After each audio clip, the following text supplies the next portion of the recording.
Welcome back everyone. Today let me talk about one of the most common neonatal problem called meconium aspiration syndrome. Meconium is a thick, black-green, odorless material first demonstrated in the fetal intestine during the third month of pregnancy. Meconium results from the accumulation of debris including desquamated cells from the intestine and the skin, also gastrointestinal mucin and the lanugo hair. Fatty material from the vernix gauzes and amniotic fluid and also intestinal secretions are there. It contains blood group specific glycoproteins and a small amount of lipid and protein that decrease during pregnancy. The black-green color results from bile pigments. Meconium is sterile. That is what makes him different from that of stool. However, when aspirated into the lung, it may stimulate the release of cytokines and other vasoactive substances that lead to cardiovascular and inflammatory response in the fetus and the newborn.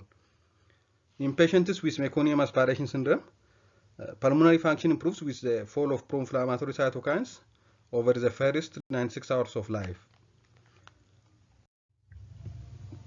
Meconium aspiration syndrome is defined as respiratory distress in newborn infants born through meconium stained amniotic fluid whose symptoms can't be otherwise explained.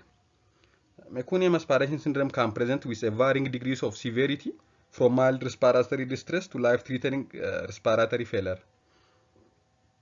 The risk of meconium aspiration syndrome and the meconium stained amniotic fluid is greatest in post-mature infants and small for gestation ages. This graph shows as the duration of pregnancy goes, the risk of having a chance of meconium stained amniotic fluid and the meconium aspiration syndrome increases. So it is higher in post-mature or post-term babies. Meconium aspiration syndrome occurs in about 2 to 10% of infants born through meconium stained amniotic fluid, and the incidence of meconium stained amniotic fluid varies with the gestational age, which near at about 31 weeks. The risk of meconium aspiration syndrome and the meconium stained amniotic fluid is greatest in post-term and small for gestational age. When we see the etiology, factors that promote the passage of meconium in utero include placental insufficiency, maternal hypertension, preeclampsia, oligohydramnios, maternal drug abuse, maternal infections such as chorioamnionitis, and also fetal hypoxia. Let's see about the pathophysiology of the meconium aspiration syndrome. In utero meconium passage results from neural stimulation of a maturing GI tract, usually due to fetal hypoxic stress. As the fetus approaches term, the GI tract matures and the vagal stimulation from head or spinal cord compression may cause peristalsis and relaxation of the rectal sphincter. This leads to meconium passage. Birth depression occurs in around 20 to 30% of infants born through the meconium stained amniotic fluid, and it is likely caused by pathologic intrauterine process, primarily chronic asphyxia and infection. This intrauterine stress leads to passage of meconium and aspiration of meconium by the fetus. Meconium have a different effect on the newborn. For example, it directly alters the amniotic fluid antibacterial activity and subsequently increases the risk of perinatal bacterial infection. In addition, meconium is irritating to the fetal skin. Thus, it increases the incidence of erythema toximum in the newborn. However, the most severe complication of meconium passage in utero is perinatal aspiration of stained amniotic fluid before, during, or immediately after birth. That means meconium aspiration syndrome. Aspiration of meconium stained amniotic fluid may occur if the fetus is in distress, leading to a gasping breathing pattern. This aspiration induces hypoxia via 4 major pulmonary effects. Those are airway obstruction, surfactant dysfunction, chemical pneumonitis, and pulmonary hypertension. When we see the airway obstruction, complete obstruction of the airway by meconium results in atelectasis, whereas partial obstruction causes air trapping and the hyperdistension of the alveolus, commonly termed as the ball and the valve effect. Hyperdistension of the alveolus occurs from the airway expansion during inhalation and airway collapse around inspissated meconium in the airway, causing increasing resistance during exhalation. The gas that is trapped may rupture into the pleura, and it might cause pneumothorax, and it might rupture into the mediastinum, or it might cause pneumomediastinum, or it might rupture to pericardium and cause pneumopericardium. When we see the surfactant dysfunction, one of the major complications of meconium aspiration syndrome, meconium deactivates surfactant and it may also inhibit surfactant synthesis. Several constituents of meconium, especially the free fatty acids, have a higher minimal surface tension than surfactant and strip it from the alveolar surface, resulting in diffuse atelectasis. And also they cause surfactant washout. When meconium turns to the alveolus, they wash out the surfactant. So they cause both surfactant dysfunction, that means they cause dysfunction of the available surfactant, and also they cause washout of surfactant. The other is chemical pneumonitis. Enzymes, bile salts, free fatty acids in the meconium irritate the airway and the parenchyma, causing a release of cytokines such as tumor necrosis factor alpha, interleukin 6, interleukin 8, and 30, which initiates the diffuse pneumonitis that may begin within a few hours of aspiration. All of these pulmonary effects can produce gross ventilation perfusion mismatch. The fourth one is a persistent pulmonary hypertension of newborn.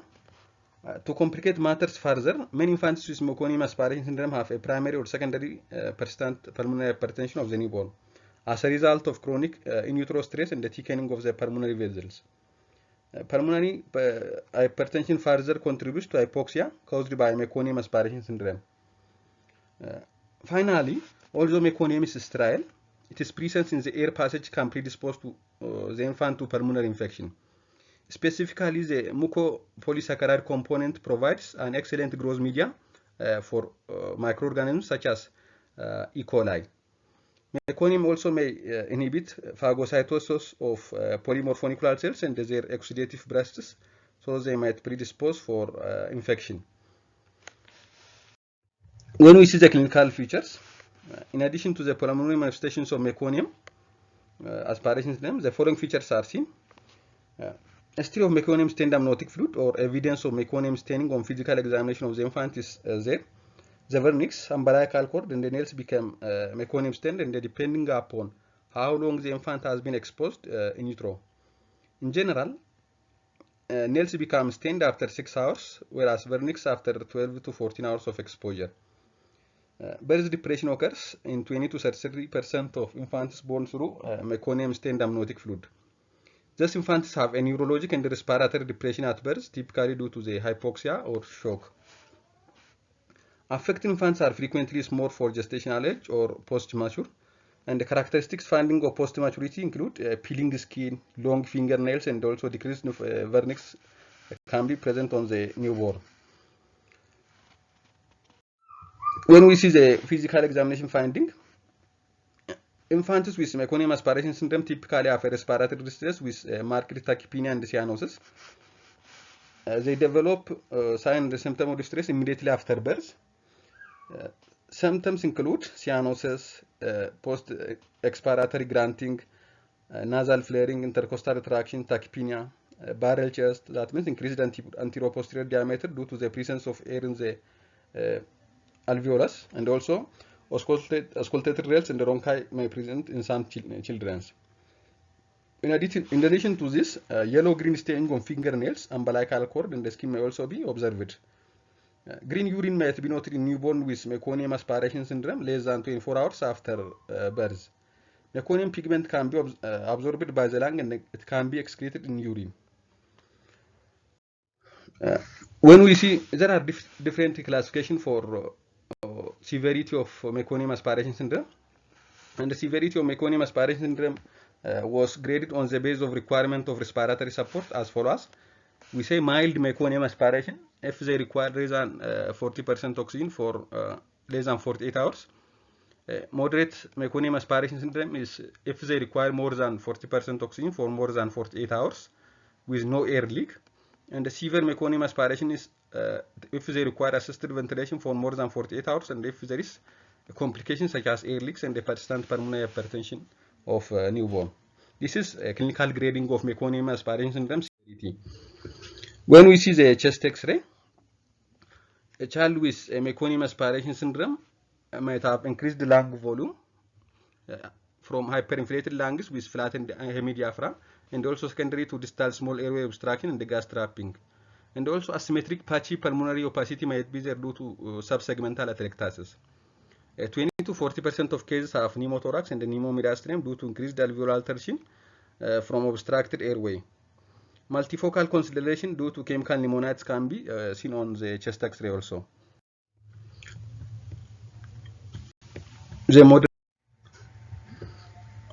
When we see the grade 2 meconium aspiration syndrome based on the chest X-ray, grade 2 shows lung typically appear hyperinflated with a flattening of the diaphragm, and the diffuse patchy density might alternate with areas of hyperexpansion.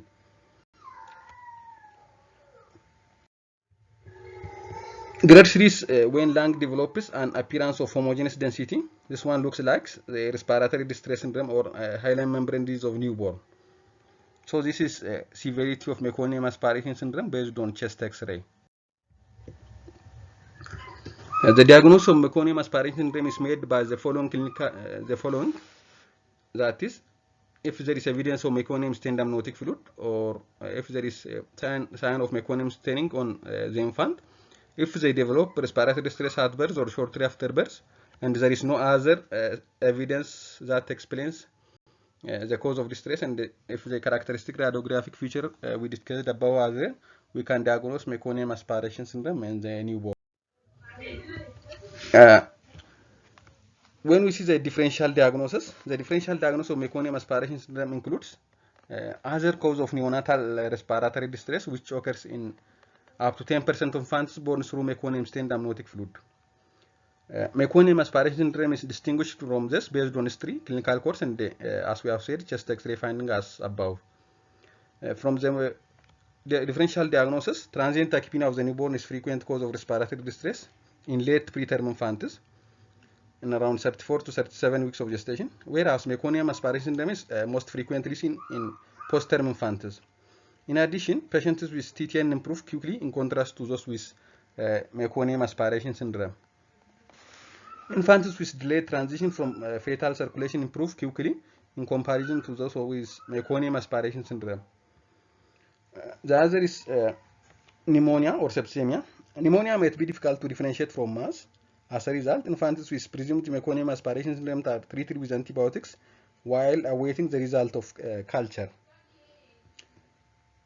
Persistent pulmonary hypertension is also one of the complications of meconium aspiration syndrome, and this is also one of the differential for meconium aspiration syndrome.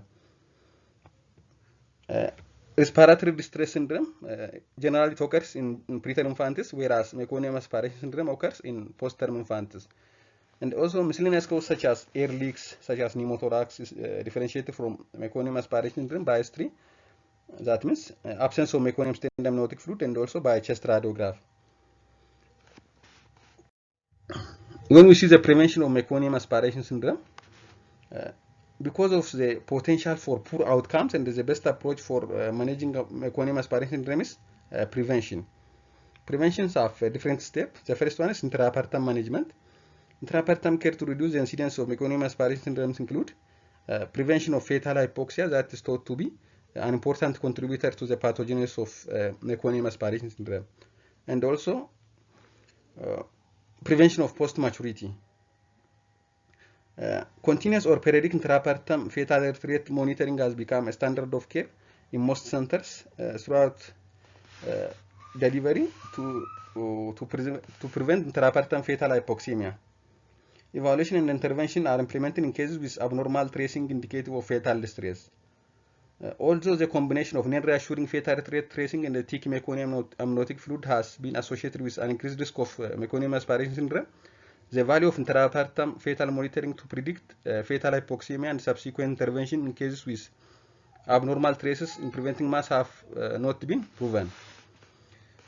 Regarding the prevention of post-maturity, since the risk of meconium aspiration syndrome is greatest in infants with a gestational age greater than 41 weeks, preventing delivery after 41 weeks gestation reduces the incidence of meconium aspiration syndrome. So for women greater than 41 weeks of gestation, induction or expectant management is induction or cesarean section is needed rather than expectant management. Regarding delivery room management, in addition to the intrapartum period, In the presence of meconium stained amniotic fluid, it had been common practice for obstetrical care providers to aspirate the upper airway on the perineum in an attempt to reduce the risk of mass. However, American Heart Association Neonatal Association guideline currently do not recommend routine intrapartum suctioning for meconium stained infants based on evidence from different large studies. The lack of benefit from intrapartum suctioning may be because events leading to meconium aspiration syndrome occur in utero or before delivery of the shoulders, and these are not affected by the oropharyngeal suctioning by the delivery room during delivery. The other is neonatal care. After delivery, the guidelines from the International Liaison Committee of Resuscitation and the American Heart Association no longer recommend sanctioning in the vigorous infant with meconium stained amniotic fluid, as it does not improve outcome and it might cause complication. Because of the lack of sufficient evidence to recommend a change in practice, currently the recommendation is tracheal suctioning of residual meconium be performed in non-vigorous or depressed infants. That means if there is absent or depressed respiration, if there is decreased muscle tone, or heart rate less than 100 beats per minute with meconium stained amniotic fluid, sanctioning of the oropharynx, suctioning of the trachea is recommended. Otherwise, in vigorous child, it is not recommended. When we see the management of a child with a neonate with meconium aspiration syndrome, coordination of care between obstetric and the neonatal team is crucial to initiate effective management of infants who develop meconium aspiration syndrome. The general approach to care includes maintenance of adequate oxygenation and ventilation, maintenance of adequate blood pressure and perfusion, correction of any metabolic abnormality including hypoglycemia and acidosis with increased oxygen consumption, empirical antibiotic therapy, care in neutral thermal environment, unless there is a sign of hypoxic ischemic encephalopathy which is treated with hypothermia, care in neutral thermal environment is needed. Minimal handling of the infant to avoid agitation which exacerbates persisting pulmonary hypertension of the newborn if present. When we see the respiratory management is focused on maintaining optimal oxygenation and ventilation, especially as hypoxemia, acidosis, and hypercapnia may increase pulmonary valvular resistance and contribute to the development of persistent pulmonary hypertension. Hyperventilation, respiratory alkalosis, and air trapping should be avoided. Supplemental oxygen therapy is usually adequate in patients with mild to moderate disease. In patients with severe disease, interventions may include mechanical ventilation, high-frequency ventilation, surfactant therapy, and also inhaled nitric oxide therapy. In patients with respiratory failure who have failed to respond to other interventions, ECMO may be a life-saving intervention. Supplemental oxygen therapy should be initiated to keep the infant well saturated. That means saturation greater than 99% while diagnostic tests are performed. When the diagnosis is established, arterial partial pressure of oxygen should be maintained in the range of 55 to 99%. That means saturation greater than 90% to provide adequate tissue oxygenation and avoid lung injury. That may result from continued administration of high concentration of oxygen. So our oxygen saturation target in managing a child with meconium aspiration syndrome is oxygen saturation greater than 90%. This is to avoid adequate, to provide adequate tissue oxygenation and also to avoid lung injury from the high concentration of oxygen. Hypoxia should be avoided because it contributes to pulmonary vasoconstriction and possible persistent pulmonary hypertension. Assisted ventilation is used when gas exchange is not adequate with spontaneous breathing. When FiO2 exceeds 0.4 to 0.5, CPAP may improve oxygenation. CPAP should be used cautiously in infants with hyperinflation as it might exacerbate air trapping. So CPAP might exacerbate air trapping. This increased air trapping causes air leak. Because of the high risk of air leak in a child with meconium aspiration syndrome, if they are on CPAP, so CPAP should be used cautiously. Approximately 30% of patients with MAS require mechanical ventilation due to their respiratory failure. The goal of assisted ventilation is to achieve optimal gas exchange with minimal respiratory trauma. The other is, in addition to the respiratory management of with oxygen and the assisted ventilation, the other is about the issue of surfactant. Surfactant may reduce the severity of respiratory disease and it reduces the need for ECMO and mechanically ventilated infantes. Surfactant may also be helpful in infantes with radiographic evidence of surfactant dysfunction. For example, if they shows low lung volume and homogeneous pulmonary parenchymal disease that is similar in appearance to RDS, that means grade 3 Meconium aspiration syndrome on the chest X-ray. That means if the chest X-ray looks like RDS, surfactant is needed because Meconium causes surfactant deactivation and also surfactant washout. So surfactant therapy might reduce the severity of respiratory distress and it reduces the need for ECMO and mechanical ventilation in infants with Meconium aspiration syndrome. The other is inhaled nitric oxide. Nitric oxide is a selective pulmonary vasodilator that may improve oxygenation in patients with associated persistent pulmonary hypertension. Another pulmonary vasodilator agent used in treatment of persistent pulmonary hypertension newborn is sildenafil, a phosphodiesterase inhibitor. So if there is a significant persistent pulmonary hypertension on echocardiography, inhaled nitric oxide or sildenafil can be used. Extracorporeal membrane oxygenation might be life-saving in infants who do not respond to mechanical ventilation, surfactant therapy, and inhaled nitric oxide. This ECMO provides cardiopulmonary support while awaiting resolution of the underlying pulmonary disease without further risk of injury from the volutrauma from mechanical ventilation and the use of high concentration supplemental oxygen. The other is about circulatory therapy. Therapeutic measures that ensure adequate cardiac output and the tissue perfusion is needed. Maintaining sufficient intravascular volume is needed. Volume expansion using normal saline might be needed in infants with low blood pressure and inadequate tissue perfusion. And enteral feeds are not provided during severe distress illness. Parental fluids are generally given at a restricted rate of 60 to 70 ml per kg per day in the first 24 hours, and also in the first 24 hours, no electrolytes are needed to parenteral fluids. Subsequent sodium intake is limited to minimize peripheral and pulmonary edema. The other is transfusion of packed red blood cells. It might be required to optimize tissue oxygen delivery, especially in patients with marginal oxygenation. In general, the recommendation is to keep hemoglobin concentration above 50 grams per dl and hematocrit above 40 to 45 to optimize tissue oxygen delivery. The other is about the issue of vasopressor support. Vasopressor support often is needed to maintain adequate blood pressure.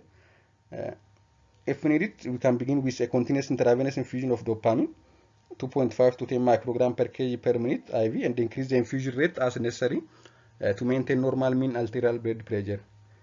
Blood pressure may need to be higher in infants with persistent pulmonary hypertension to minimize right to left shunting. The other issue is about the antibiotics.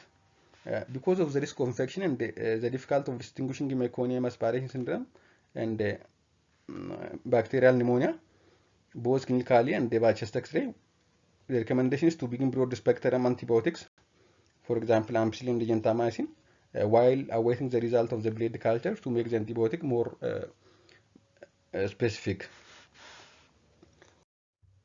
When we see the outcome, the overall outcome of Meconium aspiration syndrome has improved with advances in neonatal care. Pulmonary morbidity, especially reactive airway disease, appears to become common in patients who had Meconium aspiration syndrome later in life. And the neurological outcome, about 20% have significant neurodevelopmental impairment. However, birth depression occurs in 20 to 30% of patients with Meconium aspiration, and it is likely intrauterine asphyxia and infections that are the major underlying pathologic factors resulting in poor neurodevelopmental outcome than Meconium aspiration syndrome alone. Thank you for watching, and also don't forget to like and subscribe. Thank you.